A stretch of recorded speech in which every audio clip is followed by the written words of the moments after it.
Bonjour à tous, soyez bienvenus. Gabriel, je vais t'ouvrir ton micro. Si tu peux ouvrir ton micro, Gabriel, si tu dois être dans le coin.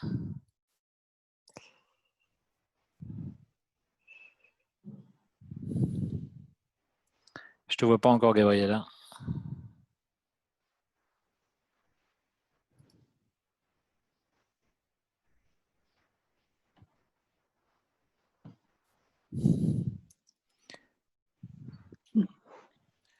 Gabriel?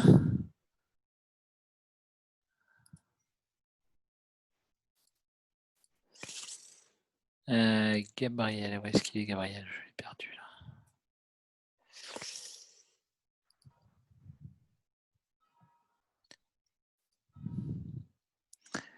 Salut Gabriel, ça va? Il faut que tu actives ton micro en bas à droite, en bas à gauche, tu vois, tu as un petit... Je t'entends toujours pas, il faut que tu actives ton micro. Gabriel, tu m'entends J'entends là. toi? J'entends Ah là. super, comment vas-tu? Très bien.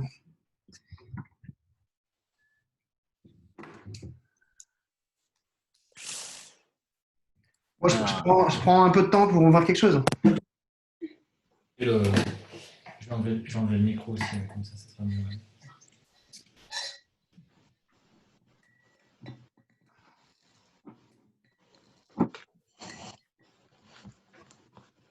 Ouais, écoute, moi, tu vois, j'ai pas traîné. Hein. Bien. J'ai pas traîné non plus. Je suis bien parce que je sais pas trop comment ça marche. Ah, bon, ça va alors.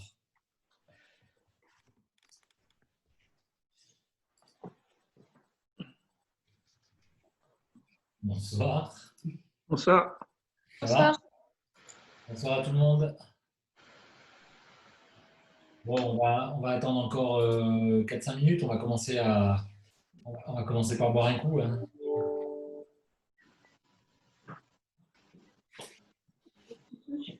Je touche rien, mais je sais pas trop si on a du son. Comment ça se passe ça? Tu l'entends? Mais moi j'entends, mais je sais pas s'il entend. Là, on vous entend, on vous entend. Ah, c'est super. On vous entend très très bien. Tout à l'heure, voilà, ouais, on va juste garder, il y aura que moi et Gabriel qui garderont le micro ouvert pour plus de fluidité. Ouais. Qu'est-ce que tu as ouvert, Gabriel, alors? J'ai pas trouvé ce que je voulais, alors j'ai ouvert. Ah, Tu reconnais? ouais, c'est un truc que j'arrive même à lire à l'envers, mais. Chauvebec 2014, à la maison Marcel Dice, en Alsace. Ouais, tu connais ce personnage, non? Un petit peu. Bon, ouais, tu sais qu'on joue à guichet fermé parce qu'on a 100 réservations ce soir.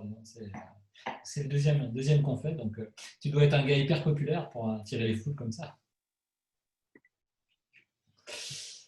Donc voilà, moi avant de rentrer dans le vif du sujet, donc moi j'ai pris je sais pas si vous voyez là. Et non, ton fond d'écran fonctionne tellement bien qu'on ne le voit pas. Ouais, donc c'est une petite Arvine du Valais 2014 de la Cave des Amandiers. Donc c'est terroir de Fully, donc c'est pas très très loin de chez Marie-Thérèse Chapas, donc vers Martigny. Ouais. Du granit alors. C'est du granit. Enfin, dans la partie médiane et nord du Valais, c'est plutôt des schistes sédimentaires. Et dans la partie de Fully, puisque c'est là où il y a le coude du Rhône, c'est très granitique. Ouais, tout à fait. Oui, j'ai fait une petite recherche sur l'affaire. J'ai fait des recherches comme un millénaire, je suis allé sur Internet. Je suis pas allé aux archives nationales où la Bon, bah, quelqu'un qui n'a pas coupé son micro. Dans les années 90, après la chute de l'URSS, la Russie voulait faire honneur avec une nouvelle politique de transparence. Un petit peu de minutes et puis on va commencer. Bonjour Franck, Bonjour Sébastien, salut, ça va? ça va bien et toi? En pleine forme. Ouais. Depuis la Tant semaine mieux. dernière. Non, on s'est vu il y a 15 jours. Là, enfin, Ouais, c'était il y a 15 jours déjà, ouais. ça passe vite, oui, ça passe vite. Ouais. Tout à fait. Bon, je propose qu'on 3 minutes, on peut y aller, on peut attaquer le sujet. Bon, ben, merci à Gabriel d'être là avec nous ce soir. Je vais te laisser te présenter dans quelques secondes. Alors, attends, je vais te mettre en vidéo vedette, comme ça on ne voit que toi, parce que tu es quand même bien plus beau que moi. Et donc l'idée, c'était un petit peu donc le thème, c'est pourquoi c'est si important de connaître son cerveau pour déguster. Et j'aimerais peut-être que tu te présentes rapidement comment un éminent docteur en neurobiologie atterrit dans une cave. Donc j'ai effectivement ma première casquette, c'est celle d'être chercheur, chargé de recherche à l'Institut Pasteur, dans le département de neurosciences, dans l'équipe perception et mémoire, une équipe dans laquelle on travaille à étudier, à élucider le fonctionnement du cerveau, comprendre l'architecture du cerveau, comprendre en particulier beaucoup des phénomènes de perception, de où se trouve la mémoire, comment est générer une émotion.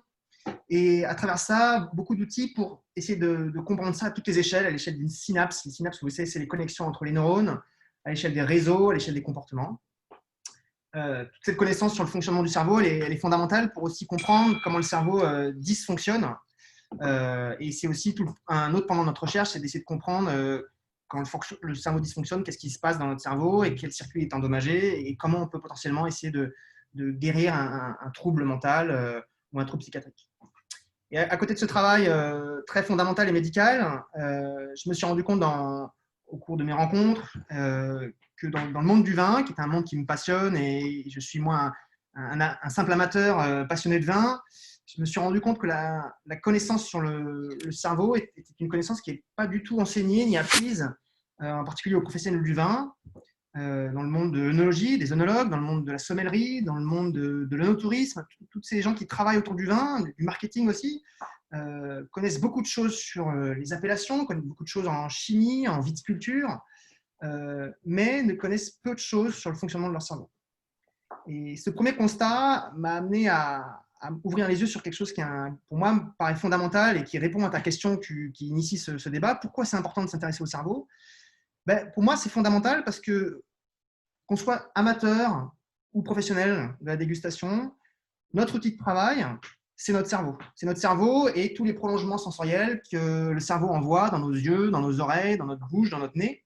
Le cerveau, c'est notre outil de travail. Et pour pouvoir bien utiliser son outil de travail, il faut le connaître. Il faut le connaître, il faut savoir comment il fonctionne, il faut savoir aussi parfois quels sont les tours qu'il nous joue. Et c'est là que moi j'interviens. J'essaye avec la connaissance qu'on a aujourd'hui de vulgariser cette connaissance scientifique pour la mettre au service des gens qui dégustent et qui veulent en savoir plus sur l'outil de travail pour pouvoir, d'une certaine mesure déjà, apprendre des choses sur eux-mêmes, sur leur cerveau, apprendre des choses sur le vin, mais surtout, finalement, c'est souvent ce que je vois, ces connaissances scientifiques, quand on les donne, quand on les offre, quand on les vulgarise, c'est des connaissances qui donnent de la confiance aux gens, qui leur donnent de la confiance dans la dégustation. Et pour moi, qui dit confiance, dit aussi plaisir. Et on gagne beaucoup de plaisir à apprendre des choses et à connaître des choses sur qui on est et comment on travaille. Ce serait presque un peu finalement, ce serait presque un peu finalement de mettre le vin, quasiment goûter le vin sans s'intéresser au verre. Tu vois, c'est-à-dire que je goûte le vin et je ne me suis jamais intéressé à la forme du verre et à l'impact que va avoir la forme du verre. La connaissance du cerveau, on pourrait presque le comparer à ça. Dans une certaine mesure, après, ce qu'il faut comprendre, et on va en parler après certainement, c'est que l'information qui est dans ton cerveau, ce n'est pas forcément celle qui est dans le verre. Ça, c'est un premier postulat qu'il faut un peu admettre, c'est que la réalité telle qu'elle est dans un verre, lorsqu'on la perçoit, le phénomène de perception et d'intégration mentale, fait que cette réalité, on la déforme, on la lit dans une certaine perspective, et chacun finalement a une lecture de la réalité qui est légèrement différente, qui va être fonction de plein de paramètres qu'on va essayer de lister ensemble si tu veux. Mais ça, c'est un premier point, c'est que le contenant, le contenu et l'information qu'elle contient peuvent être des schémas qui peuvent être différents. Est-ce qu'on pourrait presque aussi se dire finalement que ne pas s'intéresser à son fonctionnement neurologique ou cognitif, etc., c'est un petit peu ce qui se passe aussi dans le monde scolaire, où finalement, on oublie de nous apprendre à apprendre. On nous transfère de la connaissance en bloc, mais on s'intéresse finalement peu à la spécificité de l'individu, à sa façon avec laquelle il rentre en contact avec l'information et comment elle chemine pour qu'elle soit mémorisée et réutilisée. Tu as tout à fait raison. Et pourtant, regarde, on reste fasciné par des gens qui ont justement des capacités d'apprentissage très fortes. On est fasciné par des champions de mémoire, on est fasciné par des gens qui ont des capacités de mémoire très fortes. Et là, moi, je te retourne la question. Moi, quand je rencontre un sommelier, on peut être fasciné par le monde de la sommellerie, par l'expertise des sommeliers. Toi, ça va faire bientôt 20 ans que tu fais ton premier grand titre de meilleur sommelier de France. Ça fascine beaucoup les gens. Mais quand on se pose la question de qui est un sommelier, est-ce que c'est quelqu'un qui est extraordinaire, qui a un nez différent des autres, qui a une bouche qui est différente des autres? Finalement, toi, tu es comme tout le monde. Ce qui a fait la différence, c'est justement ton cerveau et en particulier ta mémoire que tu as construite, que tu as travaillée, que tu as mis dans un mode de fonctionnement parce que tu as appris à apprendre dans une certaine mesure, adapté à la connaissance du vin. La connaissance du vin n'est peut-être pas la même que la connaissance scolaire ou mathématique ou plus cognitive. Mais c'est ça qu'il faut comprendre. C'est que, quelque part, comprendre son cerveau et comprendre comment il fonctionne, c'est être en mesure après de pouvoir gagner en performance, que ce soit en performance de discrimination, en performance de mémoire. Et l'exemple des sommeliers, pour moi, est un très bon exemple. Les sommeliers sont avant tout des grands cerveaux. Ce n'est pas des nez comme des nez de parfumerie, c'est surtout des cerveaux qui ont développé une capacité de mémoire importante. Ce qui est important, Gabriel, c'est surtout de ne pas prendre de grosses têtes. Bah, quand on est sommelier, après, c'est un autre problème, ça. C'est que... Et voilà, donc tu vois le constat, il est là, et je pense que tous, on peut devenir sommelier. Je pense que c'est ça qui est important de transmettre comme message. Tous, on peut devenir sommelier, tous, on peut devenir professionnel de la dégustation, appliqué à différents aspects du monde du vin. Et quelque part, ça passe aussi par comprendre comment on travaille et comment améliorer sa capacité de travail. Ce que j'aimerais dire, moi j'aimerais juste revenir sur d'autres des propos, surtout moi quand j'ai commencé à apprendre la dégustation dans le vin, en 88-89, quand j'ai commencé dans le métier, j'avais toujours une espèce d'admiration. À l'époque, c'était Philippe Forbrac, donc meilleur sommelier du monde, j'avais 91-92. Quand Philippe devient meilleur sommelier du monde en 92, c'est une sorte d'icône inatteignable. Et je me suis retrouvé en 93 ou 94 à côté de lui en dégustation. Et je me disais, mais comment il fait? Je suis à 100 milieux de ça, je ne perçois rien de ce qu'il perçoit. Et il y a une espèce de clivage, même s'il était extrêmement bienveillant, extrêmement simple. Moi, dans mon esprit de jeune sommelier, j'avais une espèce de complexe d'infériorité. Je me disais, mais jamais j'y arriverai, jamais je percevrai ça. Et je pense qu'à force de travail et d'humilité, on arrive à un certain nombre de choses. Il y a une vraie complexité, en tout cas dans le monde du vin, ça c'est certain que c'est vraiment du travail et du suivi, quoi. Alors peut-être que derrière ça se pose la question que beaucoup de gens qui nous écoutent ont peut-être déjà rencontré comme sentiment vis-à-vis du vin, c'est que le vin est à première vue comme ça, le vin est un objet qui peut être extrêmement déroutant, voire élitiste, et en tout cas très complexe. C'est quelque chose qu'on a l'air d'être, c'est pas un objet qu'on aborde avec facilité, alors que ça devrait être un objet aussi simple qu'une pomme, qu'une poire, qu'un élément gastronomique. Mais bizarrement, le vin, il y a quelque chose de plus, il y a une complexité supplémentaire qui fait que parfois les gens sont intimidés par cet objet-là. Ça, je trouve que c'est important de le remarquer, c'est une observation que tout le monde fait, donc il y a certainement une réalité là-dedans. La réalité que je vois, moi, et je parle du point de vue du neuroscientifique, c'est que le vin, c'est un objet complexe pour notre cerveau à juste titre, parce que c'est un objet qui transmet beaucoup d'informations sensorielles au même moment. Rendez-vous compte, un verre de vin, ça vous transmet à la fois des informations visuelles sur la couleur, l'éclat du vin, sur la présence ou pas de bulles, des informations olfactives, par le nez en orthonasal ou par en rétronasal après en bouche, des informations de saveur, des informations tactiles, des informations potentiellement auditives si le vin vous parle ou si quelqu'un parle à la place du vin. Et je connais peu d'exemples dans le quotidien où on a autant de canaux sensoriels qui sont réveillés en même temps, au même moment, et que le cerveau doit traiter en même temps. Donc je parle du vin, mais par extension, on pourrait parler de la gastronomie. Mais voilà, ces objets-là sont complexes parce qu'ils parlent en même temps à différents canaux de notre cerveau. Et le cerveau, il est face à une complexité d'informations qu'il n'a pas l'habitude d'avoir d'un seul coup. C'est vrai que quand on parle avec quelqu'un ou quand on regarde une image, tu vois, on focalise notre attention sur une activité, le visuel ou l'auditif. Là, tu vois, je te parle, je t'écoute parler, mais je regarde peu la vidéo. Je trie mon information. Mais face au vin, j'ai tellement d'informations qu'il faut réussir à parler de ça. Est-ce qu'on pourrait dire finalement, si je reformule un petit peu ce que tu es en train de nous expliquer, que finalement, quand on vit l'expérience de la dégustation du vin, après on parlera d'ordre et de modalité dans la perception par rapport à ce qu'on a développé nous en dégustation intuitive ou géosensorielle, mais d'une façon globale, est-ce qu'on peut dire que finalement, le vin, c'est une expérience multisensorielle extrêmement riche. Et est-ce que le cerveau va, lui, en capter une partie? Comment? Voilà. Est-ce que tu peux nous donner ton point de vue, ton point de vue de scientifique sur ce sujet? Ouais, c'est intéressant parce que tu lèves ici un paradoxe qui est curieux. On a un objet qui est plein d'informations, il y a plein de choses à nous raconter, et bizarrement, plus on a d'informations, plus on est dérouté et plus on n'arrive pas à trouver la vérité dans cette information-là. Donc ça, c'est un paradoxe de la théorie de l'information qui est bien connu. Et appliqué au vin, ça veut dire quoi? Ça veut dire que face à cette multitude d'informations, le cerveau il va essayer de hiérarchiser les choses et de choisir quelle est l'information qui est la plus pertinente par rapport à une autre, quelle est celle qui résume mieux toutes les autres, et finalement, à la fin, quelle est celle que je vais essayer de mémoriser, quelle est celle que je vais essayer de garder en mémoire, parce qu'à la fin, il faut que je garde en mémoire une information, et si l'information est trop distribuée partout, j'ai peut-être moins de chances de la retrouver, alors que si je me focalise sur quelque chose, je vais peut-être mieux la mémoriser. Comment il opère finalement, comment il opère cette hiérarchie, le cerveau? Comment il fait ses arrangements et pourquoi il choisit telles infos plutôt qu'une autre? Alors, pour cette hiérarchie-là, il y a déjà un premier travail, c'est qu'il y a un premier travail qui est fait par le cerveau du point de vue du câblage. Déjà, l'information, quand elle arrive dans le cerveau, elle est câblée de telle manière qu'il y a des informations qui vont être tout de suite beaucoup plus amplifiées que d'autres.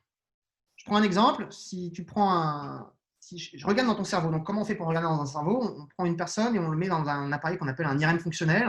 C'est un appareil qui, à peu de choses près, mesure l'activité du cerveau indirectement en mesurant l'oxygénation du sang et donc la capacité d'activation des neurones de manière indirecte. Quand on met une personne dans un scanner, dans un IRM fonctionnel, on peut voir la zone de son cerveau qui s'active et on peut s'amuser comme ça à comparer la zone du cerveau qui s'active face à un élément visuel, ça peut être une image par exemple, ou un élément olfactif, une odeur. C'est intéressant de voir qu'une simple image dans notre cerveau va réveiller toute une région qui se trouve à l'arrière de notre cerveau, qui s'appelle le cortex occipital, qui est toute l'aire visuelle.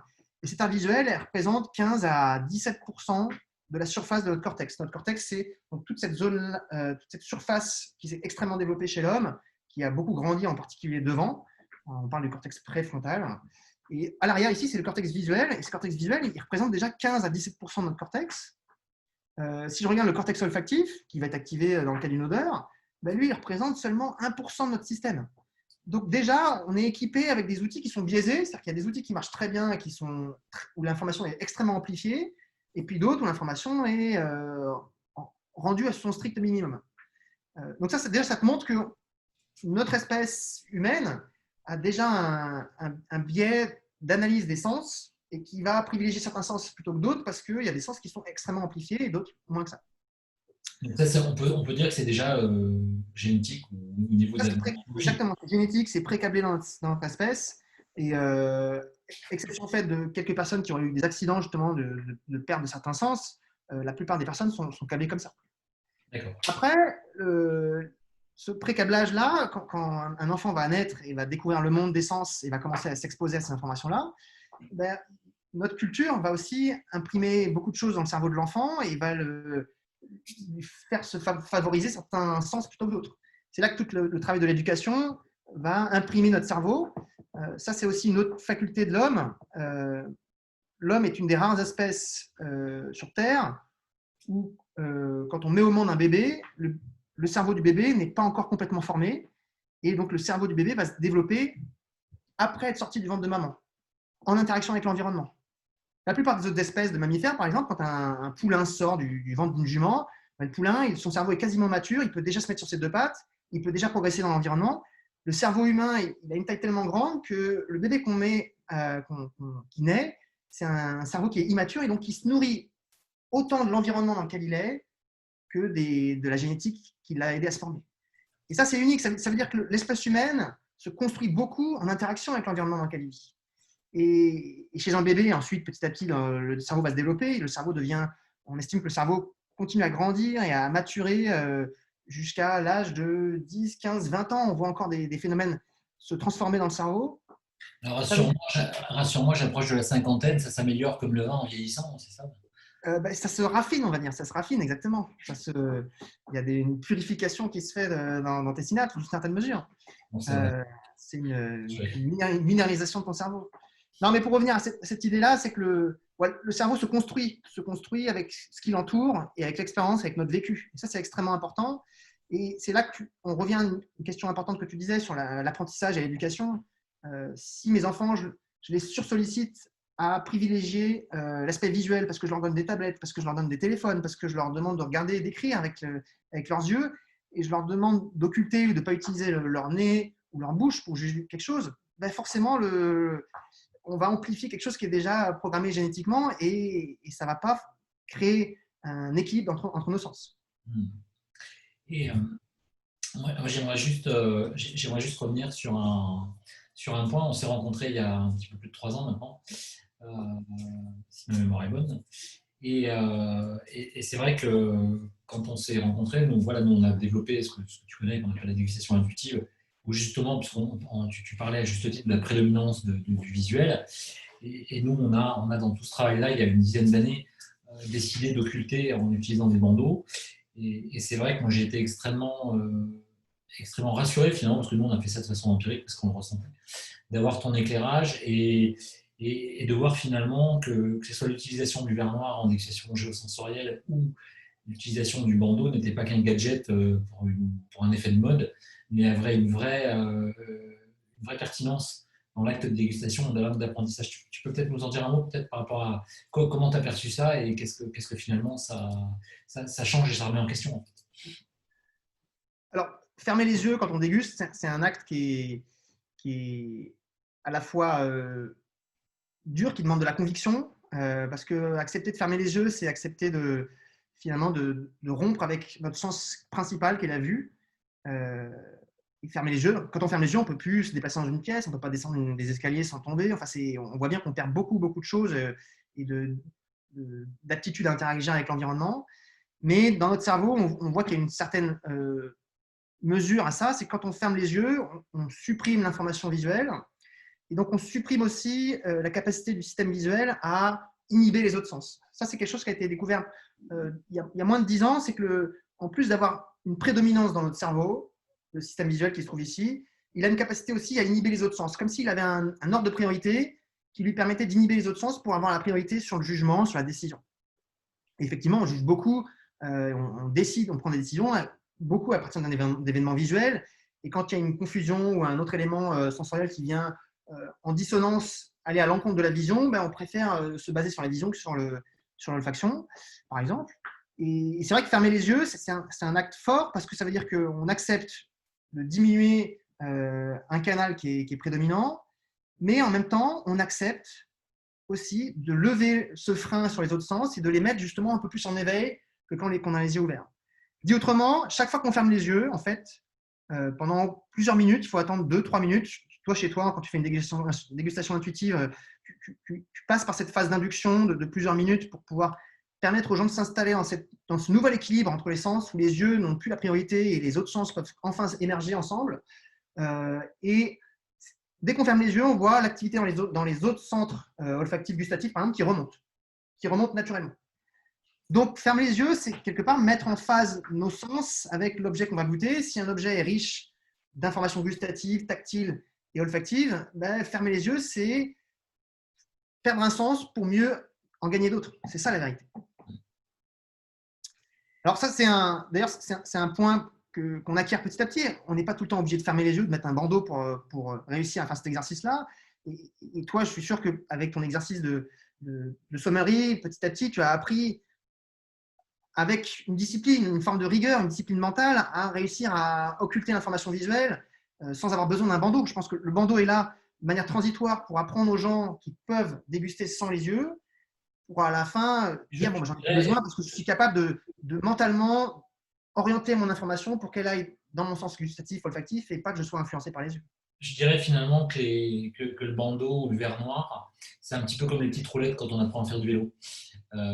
C'est quelque chose qui permet de stabiliser, mais c'est juste pour partager un travail comme ça. Quand on a commencé à travailler sur la dégustation intuitive,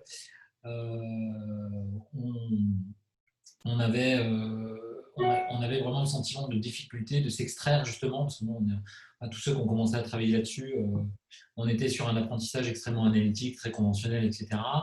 Et il a fallu du temps pour rentrer dedans et se dire, je désapprends. Enfin, je désapprends à déguster et j'enlève mes repères. Et déjà, j'accepte de me mettre un bandeau, j'accepte de me mettre à l'écoute. Et par exemple, en dégustation intuitive, un des principes, c'est de faire une seule chose à la fois. De ne pas additionner le visuel, l'olfactif et le gustatif, plus la conclusion, plus l'accord mes-mains, plus la température du service, etc., etc. Donc en fait, on est dans un espèce de… Moi, j'aime bien toujours à dire que finalement, la dégustation intuitive, on arrête de chercher, on écoute. Et parce que quand on cherche, on est dans l'action, donc on est dans la pré… on est en train de prédire quelque chose. On est dans un… Dire, tiens, je vois quelque chose, donc il y a cette espèce d'interaction. Alors que finalement, si je me mets dans le silence, que j'écoute et je me focalise sur un point d'écoute, finalement, ma concentration va être meilleure, mon attention va être meilleure, ma focalisation est plus juste et je peux percevoir plus en profondeur et plus de détails. Alors, je ne vais peut-être pas tout percevoir, mais ce que je vais chercher à percevoir, je vais aller jusqu'à peut-être à la racine et jusqu'à l'essence ou la quintessence même de la perception même. Et ça, il faut le faire avec un état d'éveil, tu l'as dit, qui est important, et de vigilance, mais aussi un état de confiance vis-à-vis de la situation. Fermer les yeux, c'est un acte qui est fort, et parfois, il y a beaucoup de gens qui n'aiment pas faire ce geste-là parce qu'ils trouvent ça difficile. Et effectivement, fermer les yeux, c'est dans une certaine mesure, voilà, se soustraire à quelque chose sur notre canne, sur lequel on a l'habitude de s'appuyer, et d'un coup, on n'a plus ces petites roulettes-là. Et c'est même des grandes roues, j'ai envie de dire, dans une certaine mesure. Et donc, il faut apprendre aux gens aussi à gagner en confiance sur les autres sens. Il faut rééquilibrer la hiérarchie des sens et d'accepter petit à petit que quand je perds la vision, je gagne autre chose et de rééquilibrer voilà, le processus mental derrière la dégustation. Finalement, perdre les yeux, on le voit très bien, ça, la difficulté que ça a quand on demande aux gens d'aller manger dans un restaurant où on mange dans le noir. Il y a un restaurant à Paris, par exemple, ou dans d'autres villes d'Europe, où on peut manger dans le noir. C'est un exercice où certaines personnes refusent de le faire parce que pour eux, c'est trop engageant, c'est trop risqué, c'est trop anxiogène. Et pourquoi cette anxiété, elle naît? Parce que sans vision, je ne peux plus voir et interagir avec le monde suffisamment. Et donc, je commence à avoir peur, je commence à avoir des événements qui me rend anxieux parce que je n'arrive pas à prévoir. Alors, finalement, on se rend compte que la dégustation intuitive et géosensorielle, elles ont ces deux techniques, elles ont une approche complémentaire et elles ont une approche qui est forte. Moi, j'avais envie de te poser une question. Est-ce que finalement, on est tous identiques dans nos perceptions et est-ce que dans les perceptions gustatives, olfactives, parce qu'en fait, finalement, c'est pour ça que on a beaucoup travaillé sur ces méthodes-là et qu'on les a mis au sein de l'école. Je me suis souvent rendu compte que finalement, ça m'est arrivé de le faire plusieurs fois. Je goûte un vin le matin et puis je goûte le même vin. Alors, on peut dire que c'est l'état d'oxygénation à température, mais je réouvre une bouteille l'après-midi et si on ne me dit pas que c'est le même vin, je peux en avoir une perception totalement différente. On sait très bien, par exemple, que pour valider la pertinence ou la qualité d'un jury de dégustation, on va mettre 25 vins, puis on va positionner en 2, en 7 et en 23, par exemple, 3 fois le même vin. Et on peut avoir des écarts de notation extrêmement forts. J'aimerais bien avoir ton ressenti d'abord, sur le fait, est-ce qu'on perçoit tous pareil? Et 2, est-ce que la dégustation dite analytique, est-ce qu'elle est aussi infaillible qu'on le dit? C'est une vaste question, je vais essayer d'être bref, mais on pourrait en parler des heures sur cette question qui est extrêmement importante. Effectivement, on est tous différents. On est tous différents du point de vue génétique, on a déjà parlé un petit peu de ça. On est tous différents aussi du point de vue de notre expérience, notre vécu, notre culture, fait qu'on n'a pas appris les mêmes mots, les mêmes vocabulaires, qu'on n'a pas rencontré les mêmes éléments sensoriels dans notre vie, qu'on n'a pas mémorisé les mêmes choses. Donc, on n'a pas du tout la même manière d'interpréter la même information. Et puis, on est différents. Quelque part, la génétique et culturelle, c'est des choses qui s'impriment vraiment dans des durées de vie très longues. Mais à l'échelle d'une journée, là tu parlais de l'échelle d'une journée, on est aussi différent du point de vue sensoriel et du point de vue même de notre sensibilité de nos capteurs en fonction des différents moments de la journée. On sait bien qu'en fonction de notre état nutritionnel, si j'ai très faim par exemple, je vais mieux sentir les odeurs qu'à la fin d'un repas. Quand j'ai très faim, en fait, on a des hormones qui qui sont libérés par notre tube digestif, qui signalent à notre cerveau qu'il faut trouver de la nourriture. Et pour trouver de la nourriture, on a plein de processus qui se mettent en place, de motivation, d'éveil, et en particulier un processus qui va diminuer les seuils de sensibilité de nos capteurs. Donc, nos capteurs vont réussir à capter des concentrations d'odeur qui sont plus faibles que la normale. Et c'est pour ça qu'on sent beaucoup mieux l'odeur d'un poulet rôti à 300 mètres parce qu'on est dans une rue et qu'il y a un marché au bout, avant un repas, alors qu'après un repas, on ne ressent pas la même chose. Et c'est vrai à l'échelle de la détection des odeurs, donc vraiment du point de vue objectif, mais même du point de vue aussi émotionnel, j'aime pas. Une même odeur va être positive avant un repas. Et après un repas, cette odeur de poulet que j'aimais beaucoup avant un repas qui était très salivante, après un repas, après mon gâteau au chocolat et mon café, l'odeur de poulet, ça ne me donne pas vraiment très envie de continuer le repas. C'est pour ça qu'il faut faire les courses à 15h et pas à 11h. Voilà, si tu veux sauver ton portefeuille dans une certaine mesure. Donc voilà, donc on est tous différents et ça se matérialise parfois par des choses très très précises. Dans le cadre du vin, par exemple, on sait qu'il y a certaines molécules du vin qui, chez certaines personnes, vont être détectées très fortement, alors que la personne à côté ne va rien sentir du tout. Il y a des exemples assez connus. Une des plus connues dans le monde du vin, c'est le TCA, par exemple, où on a des seuils de sensibilité qui sont très variables d'une personne à une autre. Une personne va sentir le TCA, ce que c'est pour tout le monde. Pardon, le TCA, le trichloranisol, c'est un composé qui participe au goût de bouchon et qui va justement rendre le vin déviant, et c'est un des défauts du vin. Et ce composé-là, qui donne ce goût de bouchon très caractéristique, un côté moisi, qui en plus de ça va diminuer aussi la perception des autres arômes. Ce goût de bouchon, il y a des personnes qui le sentent à des concentrations très faibles et d'autres personnes qui ne le sentent pas du tout. Vous êtes autour d'une table avec des amis et on ouvre une bouteille, il y a une personne qui dit « ouais, elle est bouchonnée », la personne suivante dit « mais non, pas du tout, tout va très bien ». Et on peut avoir des disputes comme ça entre amis autour d'une bouteille. Et le consensus, ce n'est pas la bouteille qui n'arrive pas à trouver le consensus, c'est parce qu'on est tous différents et que notre sensibilité est différente. Donc ça pose un vrai problème, c'est que quand moi je dis et je déclare que ce vin ici contient tel ou tel arôme, je m'expose aussi à avoir en face de moi des personnes qui vont absolument pas du tout les sentir, et voire même qui vont trouver que je déguste pas du tout comme eux parce que je sens des choses qu'ils ne sentent pas du tout. Et si tu as un statut de spécialiste, c'est là où on rentre dans une sorte de dictature du goût, et on dit voilà, je sens ça, donc c'est ça. Et je veux dire, en termes de liberté, de plaisir et de jouissance du vin, c'est quand même un peu compliqué. Hein. Enfin, moi, c'est un des sujets qui m'a fait évoluer dès 2009 sur une autre pratique alternative de la dégustation. Parce que je me suis dit, il faut que j'arrête, ça fait 10 ans que j'enseigne la dégustation éthique, il faut que j'arrête de lobotomiser mes apprenants en leur disant que ce que je dis et ce que je ressens est juste, quoi. Alors, je vois qu'il y a une question qui vient de sortir sur Darry qui pose la question aussi de notre état émotionnel. Est-ce qu'il influence notre perception gustative ? C'est tout à fait vrai. On le voit, nous, en particulier, quand on regarde les états émotionnels qui sont très, très différents d'un état d'une personne normale, une personne qui est déprimée, par exemple. Ce n'est pas un état qui est forcément du quotidien, parce que c'est un état qui peut être plutôt pathologique. Mais chez ces personnes-là qui sont associées et diagnostiquées avec un état dépressif, on voit que leur perception olfactive est vraiment modifiée, à la fois dans les seuils de perception, mais aussi dans leur capacité à juger de manière hédonique, la valence hédonique de l'objet, ce que j'aime ou j'aime pas. On voit que les personnes qui sont déprimées ont une capacité à trouver tout un peu neutre, tout un peu gris. Rien n'est bon, rien n'est mauvais, alors qu'une personne qui va être très dynamique, voire qui est très enjouée, va trouver que les choses sont extrêmement exaltées et très puissantes et très intenses. Donc l'état émotionnel va aussi influencer notre perception. Mais ça, on le voit, j'ai envie de dire, mieux quand on regarde des conditions un peu pathologiques. Dans le quotidien, c'est vrai qu'il faut faire attention. On ne déguste pas quand on est en colère, on ne déguste pas quand on est triste. On essaie de déguster dans un état où on est aussi maître de nos perceptions, parce que perception et émotion, c'est deux choses qui sont extrêmement liées et qui plus est dans le sens de l'odorat. Et finalement, puisqu'on parlait il y a quelques secondes de dégustation analytique, c'est quoi ton avis de scientifique là-dessus? Oui.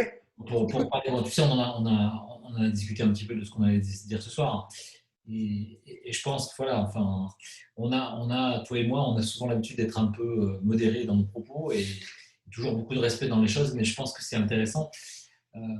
D'ailleurs, dans le hors-série de la revue au mois de juillet, c'est intéressant. Je pense qu'on peut ouvrir le débat là-dessus, parce que c'est vraiment important, sur la langue, parce que on a la fameuse cartographie de la langue. Et puis derrière, puisque si on suit la cartographie de la langue, je perçois la rondeur au début, je perçois l'acidité au départ, et je perçois il y a toute la chronologie analytique de ce qu'on appelle la première impression, le milieu de bouche et la fin de bouche est construit sur ça. Et donc ça, si ça vole en éclats, et quand on lit des commentaires de dégustation avec medium acidity, high, etc., où on a l'impression d'être sur une fiche d'analyse scientifique, pourquoi pas, hein, mais qu'à la fin, finalement, on lit la fiche de dégustation et on se demande si le vin est bon ou pas, quoi. Mon point de vue, là, et je parle de mon point de vue personnel, je pense qu'il n'y a pas une dégustation qui fonctionne parfaitement et que chaque dégustation a ses avantages et ses inconvénients. Je prends l'exemple de la dégustation analytique qui fait une part belle, par exemple, la description des arômes. Et à juste titre, les vins sont très riches du point de vue aromatique, et les vins qu'on fait aujourd'hui en particulier. Et donc, on est tenté de vouloir décrire tous les arômes que je sens dans ce vin-là. Et moi, là, j'ai un bouquet qui est absolument très intéressant. On pourra en parler pendant des minutes. Mais ce qu'on vient de dire, par exemple, montre que si je commence à déclamer toute la compotée de fruits que j'ai dans ce verre-là, je vais forcément utiliser des descripteurs aromatiques qui vont, chez certaines personnes, faire absolument aucun écho. Aucun écho parce que culturellement, ils ne savent pas de quoi je parle. Ou bien parce que génétiquement, ils ne détectent pas cet odeur-là. Je prends un exemple. Si je décris ça avec mes termes français, je vais sentir des agrumes, je vais sentir de la pêche, et je vais sentir des fruits type abricot, un petit peu confiturés. C'est des fruits dont je parle là qui peut-être disent absolument rien à un dégustateur de Hong Kong qui va me dire ah, mais ce vin, il a un goût de fruits du dragon. Nous-mêmes, Franck, si moi je te dis que ce vin a un goût de fruits du dragon, tu vas me dire mais de quoi il parle, qu'est-ce que c'est, je ne sais pas de quoi il parle. Le terme qu'on utilise, vraiment, et c'est là que c'est difficile, c'est que parfois on s'expose à une incompréhension totale.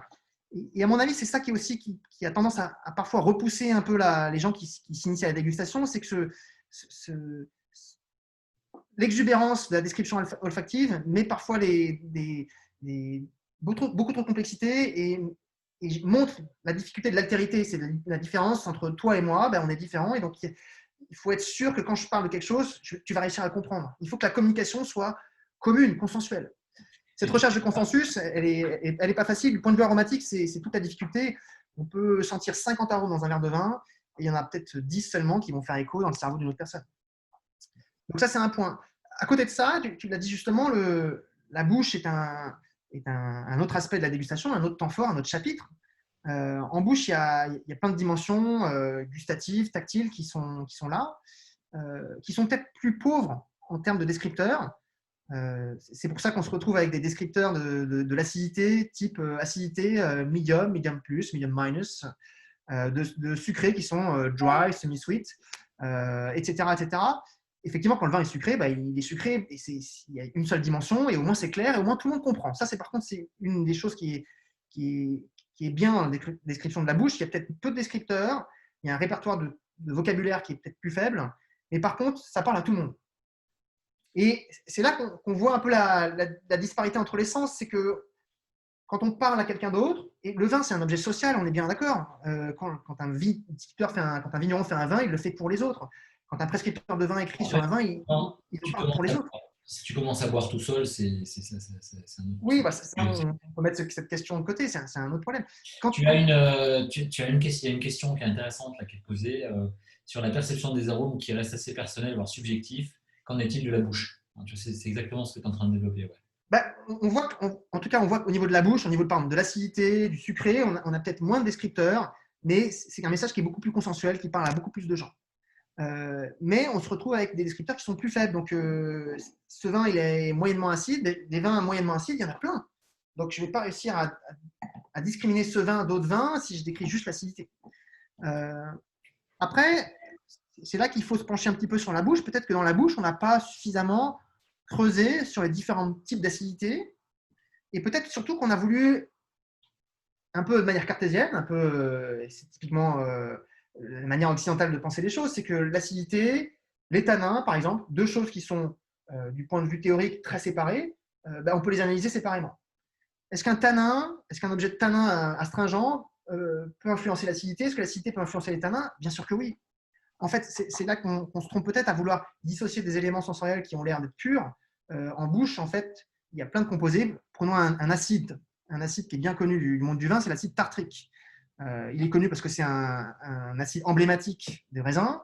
Et c'est aussi connu parce que c'est un acide qu'on utilise pour acidifier les vins dans certaines appellations, dans certaines années, pour donner une acidité qui manque au vin parce qu'on a mangé un peu mûr ou qu'il y a eu trop de sucre.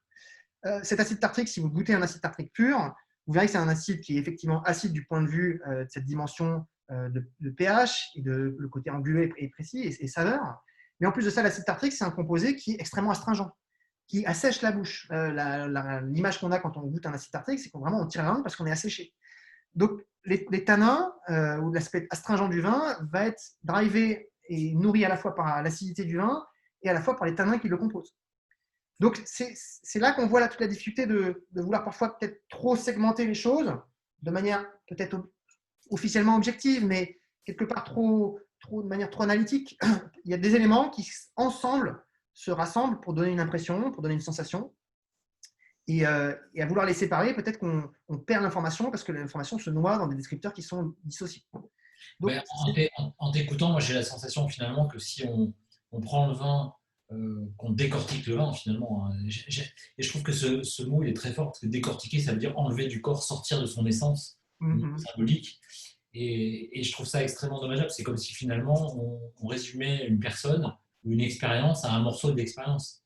Et finalement, tu vois, c'est comme quand si on regarde une œuvre d'art ou qu'on écoute un morceau de musique, c'est l'ensemble de la globalité de l'harmonie.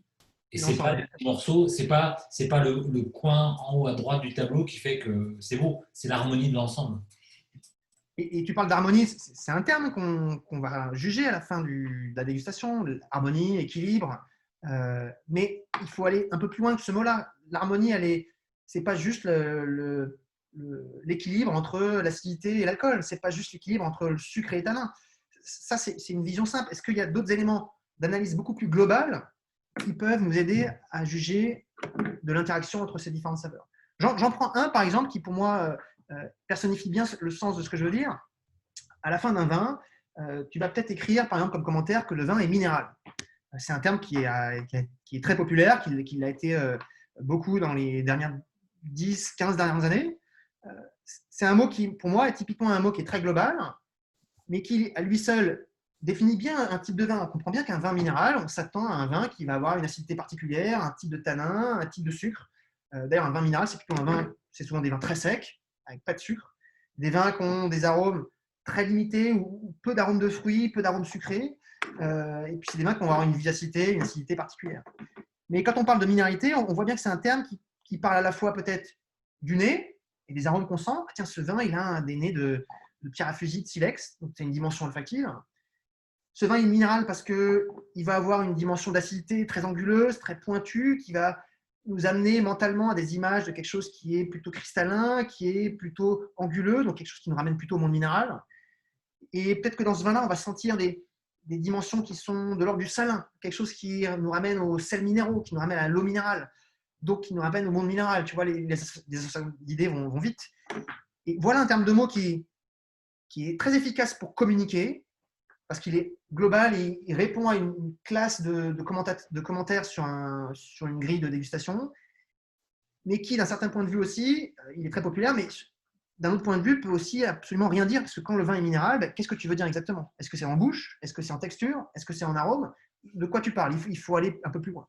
Il faut préciser, faut être précis. Donc on a cette ligne de crête que toi, tu maîtrises bien, parce que tu fréquentes tous ces types de dégustation, la dégustation analytique qui est un peu excessive sur vouloir, de manière un peu cartésienne, séparer les choses et les voir une par une, mais qui a l'avantage d'être très lisible d'un certain point de vue. Des dégustations plus globales, la dégustation géosensorielle, c'est un peu son objectif, c'est d'essayer de trouver des descripteurs qui sont à la somme de certains aspects plus analytiques. On a parlé de minéralité, la minéralité, c'est un événement qui se trouve à l'intersection entre l'acidité, le manque d'arôme, certains types de tanins. Et puis si on parle de consistance, par exemple, un autre terme géosensoriel particulier, d'épaisseur du vin, on va parler plus de tanin, de la dimension acide et aussi de la sucrosité. Donc ces mots-là sont globales et du coup, c'est un aspect qui est plus synergique, plus général, et ça se juxtapose très bien, je trouve, à côté de termes qui sont peut-être plus analytiques. Il faut avoir plusieurs échelles de dégustation, et la troisième, peut-être celle que tu as mis en place et que je trouve la clé de voûte dans tout ça, c'est de parler d'émotion aussi. Le vin, où est-ce qu'il m'emmène? Quel type d'image mentale il m'envoie? Où est-ce qu'il me projette dans mon vécu personnel, dans mon histoire personnelle? Et finalement, à quel souvenir, à quelle association d'esprit je vais associer ce vin-là? Est-ce que c'est un lieu? Est-ce que c'est une image? Est-ce que c'est une personne? Est-ce que c'est une couleur? Est-ce que c'est une forme? Et là, pour ça, la dégustation intuitive, c'est la cerise sur le gâteau, c'est celle qui permet d'avoir une vision encore plus globale, holistique du vin, qui est peut-être très imagée, très poétique, très personnelle, mais quelque part qui nous permet de voir le vin avec une vue d'ensemble qui est moins décortiquée. Ouais, et puis finalement, quand on vit une expérience de vie, ce qui est super important, c'est vraiment finalement de se dire à la fin, moi j'aime bien dire finalement que le grand vin, c'est ce qui m'a traversé, quoi. Et finalement, on se rappelle de quoi? Moi, ça fait 30 ans que je suis dans le métier, finalement, je me rappelle des vins qui m'ont touché. Voilà, je ne parle pas forcément de vin cher ou de vin, etc., très très renommé. Mais le grand vin, c'est le vin qui touche au cœur, qui touche l'âme quelque part, qui a une dimension un peu presque mystique, pour reprendre les paroles de Bruno. On va peut-être rentrer dans un temps, il y a plusieurs questions, on va peut-être rentrer dans un temps de questions-réponses, si tu veux bien, Bien sûr. Gabriel. Je te laisse peut-être commenter les deux questions de Florian, les deux dernières invitations de Florian. Alors, comment affûter son nez, diversifier les arômes reconnus, comment améliorer sa mémoire de reconnaissance des arômes, si tu me permets la reformulation, Florian. C'est tout un travail, cette fois-ci vraiment un travail de mémoire. Et la mémoire de reconnaissance, c'est quelque chose qui se passe en plusieurs étapes. Il faut être sûr de pouvoir avoir les éléments précis, que tu puisses les diagnostiquer, il faut pouvoir les mémoriser. Et la mémoire, c'est un travail qui se fait à la fois dans le stockage de l'information dans ton cerveau, mais le plus dur, c'est pas de stocker les informations, ça, on stocke plein d'informations par jour, c'est de s'en rappeler et de le ramener à la conscience, le rappel. Je me rappelle de quelque chose, se rappeler d'un événement et de manière consciente, c'est ça qui est le plus dur. Et d'ailleurs, je ouvre une parenthèse, mais c'est ce processus mental de rappel de la mémoire qui est endommagé le plus tôt au cours du vieillissement, au cours de certaines maladies mentales qui touchent la mémoire, comme la maladie d'Alzheimer. Le premier symptôme qui arrive à ces gens-là, c'est pas un problème de stockage, c'est un problème de se rappeler des choses. Donc, comment on fait pour se rappeler d'une odeur? Comment on fait pour se rappeler d'un événement? D'abord, il faut être exposé à cet événement-là. Donc, il faut vraiment solliciter sa curiosité et aller sentir, renifler plein de choses et le faire avec la conscience que le cerveau va toujours mémoriser quelque chose, une odeur par exemple, associée à un contexte. On l'a dit tout à l'heure, notre cerveau, il baigne dans l'information, mais surtout en particulier l'information visuelle. Donc une odeur, il faut essayer de la sentir et d'associer à ça plein d'événements qui peuvent être visuels, des informations qui peuvent être sémantiques, plein de mots, ça peut être une image, ça peut être un contexte général. Et plus j'enrichis l'information olfactive au sens strict d'autres informations qu'il y a autour, plus je vais avoir une information qui est complexe dans mon cerveau, mais ça fera d'autant plus de chemins qui vont me permettre ensuite de me rappeler de cette odeur. J'ai une odeur qui me vient à l'esprit, je pense que c'est un fruit qui m'évoque une texture en bouche, qui m'évoque l'acidité, quelque chose d'un peu zesté. Ah, je pense que c'est un citron, mais c'est un citron, je l'imagine plutôt la couleur verte. Tiens, je pense que c'est plutôt un citron vert. Ah, je pense que c'est le citron vert. Tu vois, je suis allé chercher l'odeur en essayant de piocher dans les associations d'esprit que j'ai fait, au niveau des saveurs, au niveau des couleurs, au niveau des images. Un exemple pour te montrer que la mémoire des odeurs, c'est quelque chose qui est vraiment utilise les associations d'esprit. On se rend compte, nous, dans les cours qu'on donne, que les gens se rappellent beaucoup plus des odeurs qu'ils ont déjà mangées que des odeurs qu'ils ont juste senties avec leur nez. Les gens ont beaucoup de mal avec les reconnaissances de fleurs, aubépine, tilleul, etc., etc. Alors que pour reconnaître des arômes de fruits, ou d'agrumes par exemple, ils sont beaucoup plus efficaces. C'est vrai que les fleurs, on les mange peu, voire pas du tout. Enfin, je sais pas toi, mais moi, je mange rarement des fleurs comme ça pour le plaisir. Et du coup, je ne peux pas associer une odeur de fleur à un élément gustatif, par exemple, ou à une texture. Je n'ai pas cette mémoire-là. Je vais juste avoir une information visuelle.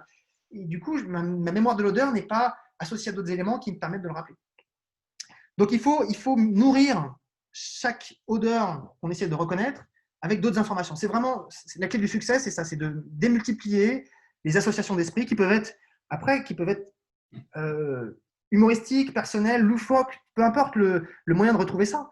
Mais après, c'est en enrichissant son association d'esprit. En fait, moi, quand j'ai travaillé sur la préparation de mes concours, entre autres le meilleur sommet d'Europe, le meilleur sommet du monde, j'essayais vraiment à chaque fois que j'apprenais soit un vin, soit une méthodologie, etc., de le raccrocher à un souvenir perso, parce que ça me permettait vraiment de l'ancrer dans la mémoire et de pouvoir le figer. Hein, ça me permettait vraiment d'avoir ce lien et de pouvoir, le jour du concours, si j'en ai besoin, de le faire remonter.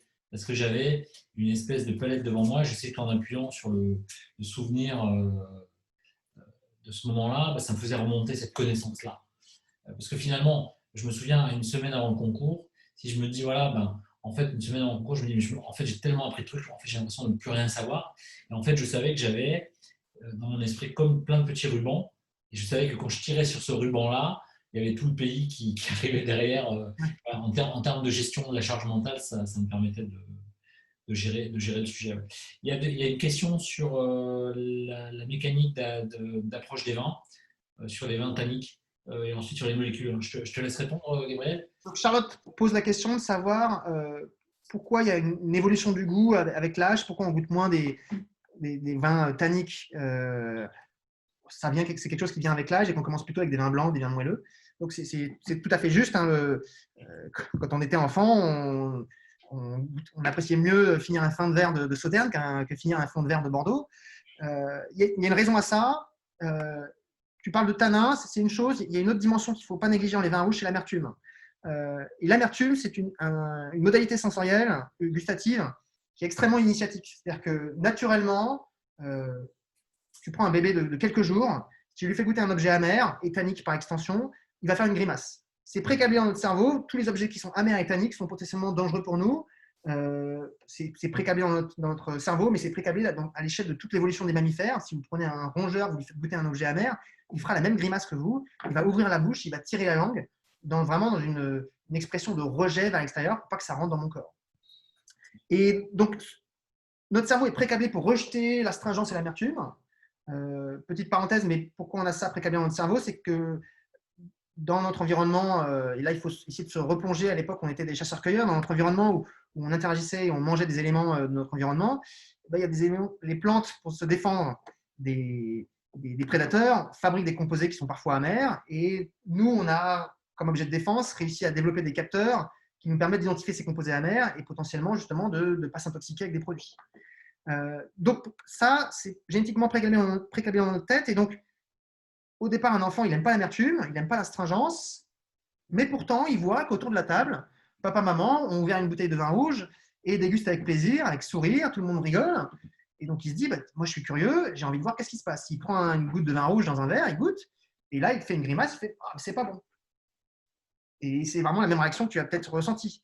Et pourtant, il voit qu'on continue à avoir du plaisir. Donc, pour lui, il y a une ligne de crête un peu curieuse où, à la fois, pour lui, c'est pas bon, et en même temps, il voit qu'il y a quelque chose qui est suffisamment bon pour créer du lien social, pour égayer un repas. Et c'est là, en fait, c'est là qu'on voit tout le travail d'éducation qu'il faut avoir et d'initiation. L'amertume, c'est vraiment une modalité gustative qui est très initiatique. Il faut apprendre à aller au-delà de sa réponse automatique et émotionnelle qui est le rejet. Il faut désapprendre ça pour apprendre ensuite les vertus de l'amertume. Donc ça prend du temps, c'est très culturellement différent.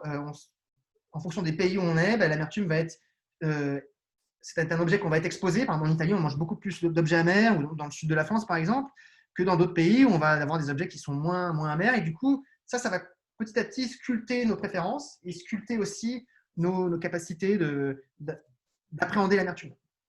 Après, il faut se rendre compte aussi que l'astringence et l'amertume, je les mets ensemble, mais c'est vraiment des modalités qui sont différentes. Hein. L'astringence, c'est très tactile. L'amertume, c'est une dimension gustative. C'est parfois initié par des composés qui sont similaires, mais ce n'est pas la même chose, hein, qu'on soit bien clair.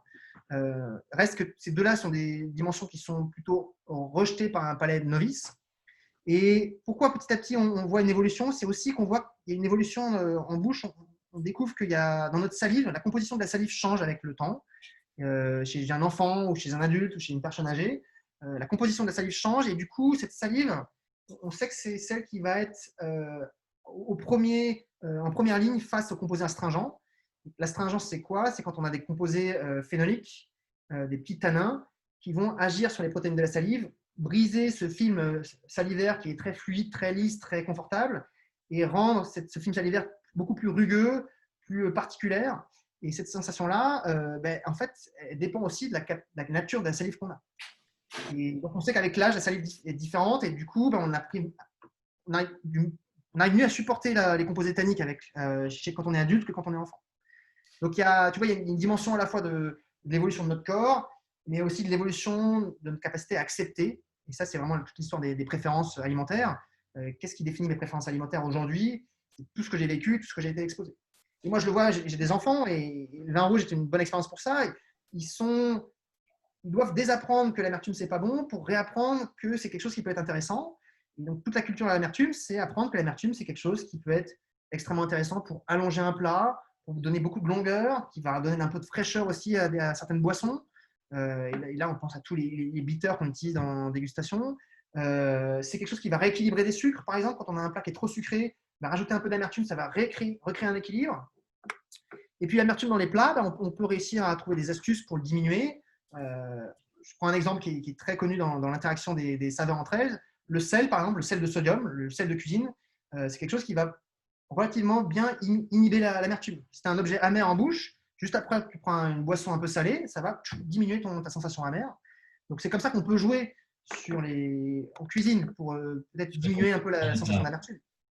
Et on avait peut-être une dernière question sur les molécules. Enfin, il y avait une question qui a été posée par Chiaki au début, qui disait si le cerveau n'est pas complètement formé, est-ce qu'on peut apprécier le vin? Le cerveau n'est pas complètement formé, est-ce qu'on peut former Comment interpréter cette question? On ne va pas faire boire du vin de toute manière à un enfant pour une raison simple, c'est que le cerveau, quand il se développe, et c'est vrai jusqu'à un âge de 18-20 ans à peu près, ce développement-là peut être perturbé par des excès d'alcool. Donc ça, c'est tout le discours des lois anti-alcool. Je parle ici d'excès, ce n'est pas une petite goutte au fond d'un verre qui va faire les choses. Donc le cerveau en développement, au contraire, il est très à même de s'imprégner des messages qu'il y a dans le vin, parce que c'est à ce moment-là qu'on va mémoriser plein de choses. La plupart de tes souvenirs de citron, de fraises, de framboises, ne serait-ce plein de fruits que tu as en tête, ces fruits-là, la première fois que tu les as rencontrés, c'était quand tu étais petit. Et ta mémoire des arômes, on parlait des arômes tout à l'heure, elle se crée en particulier beaucoup quand on était petit, cette mémoire-là. Et même, on peut même aller plus loin, elle se crée aussi in utero. In utero, on sait qu'il y a des composés aromatiques qui peuvent passer dans le sang, dans le liquide amniotique, et après être perçus par l'enfant à partir de on estime le système olfactif est mature à la 11e semaine de grossesse et à la 28e semaine de grossesse, le bébé commence à faire des associations. Et disons plus grossièrement, le 3e trimestre de grossesse, l'enfant va être capable de mémoriser que certains éléments aromatiques qu'il a goûtés dans le liquide amniotique de maman, c'est associé à du bien-être ou bien associé à un état de mal-être de maman, et il va faire des associations d'esprit. Ce qui fait que quand on sort du ventre de maman, on n'est pas complètement vierge, on a déjà appris certaines choses et on a déjà des préférences alimentaires qui se sont déjà imprimées dans notre cerveau. Et ce temps d'éducation gustative, même si le cerveau n'est pas développé, c'est ce moment-là où il y a beaucoup de choses qui s'impriment et qui vont être inculquées dans notre cerveau, qui vont se répercuter tout au long de notre vie, en particulier dans les temps très précoces. On a une question de Florian, peut-être si tu peux... Une question de Sébastien, qui dit finalement l'amélioration de la mémoire olfactive, c'est comme les muscles. Oui, alors la question est peut-être plus subtile que ça. Est-ce que c'est... Alors moi je lis la question de Sébastien qui dit on peut pas, est-ce qu'on améliore sa mémoire olfactive ou sa sensibilité olfactive? Alors souvent ce qu'on améliore mieux, c'est sa mémoire. Mais il faut bien se rendre compte que la mémoire elle est très importante aussi pour discriminer les objets. Devant toi, tu as un verre de vin et tu sens une odeur et j'arrive pas à mettre le nom sur cette odeur. Pourquoi tu n'arrives pas à mettre le nom sur cette odeur? C'est parce que la représentation de cette odeur dans ta tête, elle se mélange, elle ressemble à certains éléments que tu as déjà mémorisés et tu n'arrives pas à savoir lequel. Or, travailler sa mémoire, c'est aussi optimiser sa mémoire pour avoir des résolutions de mémoire qui sont très précises. Tiens, cette odeur, c'est ça et c'est pas autre chose. Et plus tu sens une odeur, plus tu deviens expert sur une odeur, plus en fait tu optimises ta mémoire, plus tu deviens précis, moins il y a d'interférences entre certaines odeurs. La pêche et l'abricot, tu les sépares bien maintenant, tu ne les mélanges plus parce que tu as senti vraiment 50, 100 fois, 3000 fois la pêche et que c'est une odeur que maintenant tu ne peux plus te tromper. Tu ne peux plus te tromper, ça veut dire que tu la retrouves très vite, mais aussi tu ne te trompes pas parce que tu ne la mélanges pas avec autre chose. Et il faut bien se rendre compte, chaque fois qu'on sent une odeur,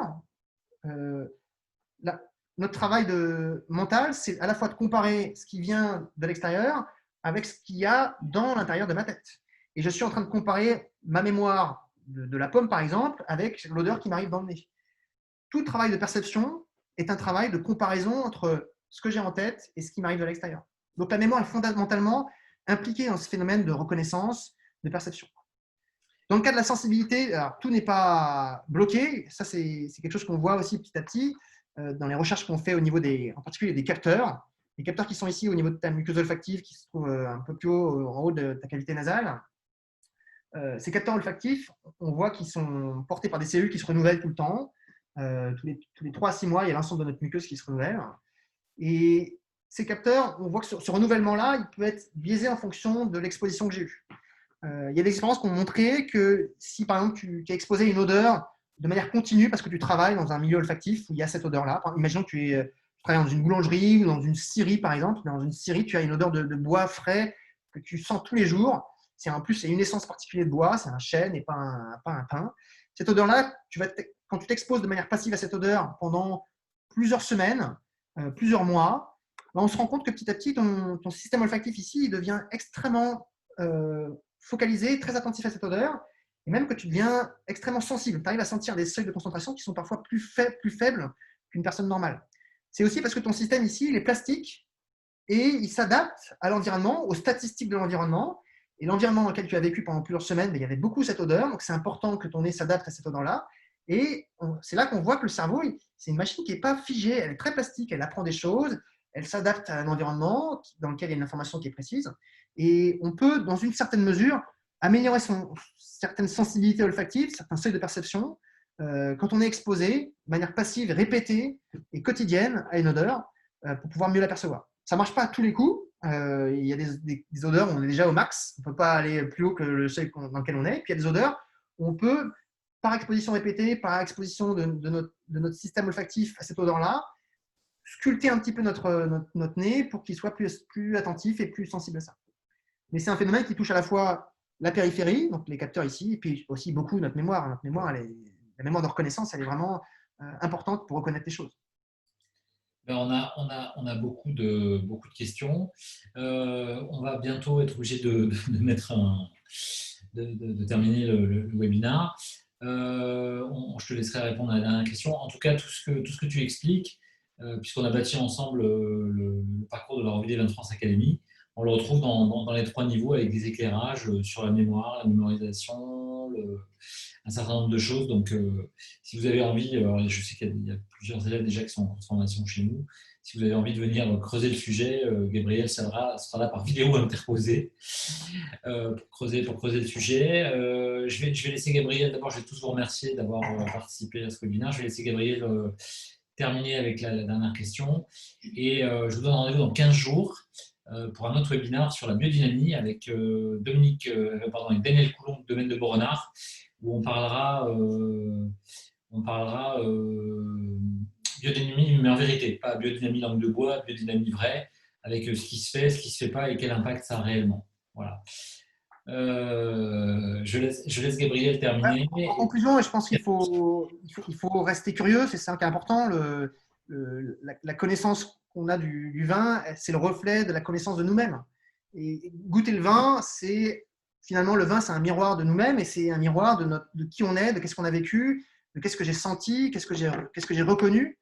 Donc, vraiment le prendre le vin comme un objet d'ouverture, un miroir pour apprendre à se connaître. Connais-toi toi-même, c'est peut-être ça le message, le leitmotiv un peu du cours de l'RVF, c'est d'apprendre par plusieurs moyens de dégustation différentes, aussi à comprendre qu'est-ce qu'on déguste, comment on déguste, qu'est-ce que j'aime pas, apprendre à savoir finalement à définir les vins que j'aime bien par des connaissances scientifiques de différents domaines. Et ça, tout ça va nous aider à nous propulser dans notre capacité sensorielle aussi, mais dans aussi notre capacité à apprécier le vin, à en parler avec plaisir, avec confiance. Et je pense que c'est ça le maître mot de la dégustation. C'est que la dégustation doit être un moment de plaisir, de partage et d'émotion. C'est tout l'enjeu de cet apprentissage. Le partage, l'émotion et le plaisir. Pour moi, c'est ça.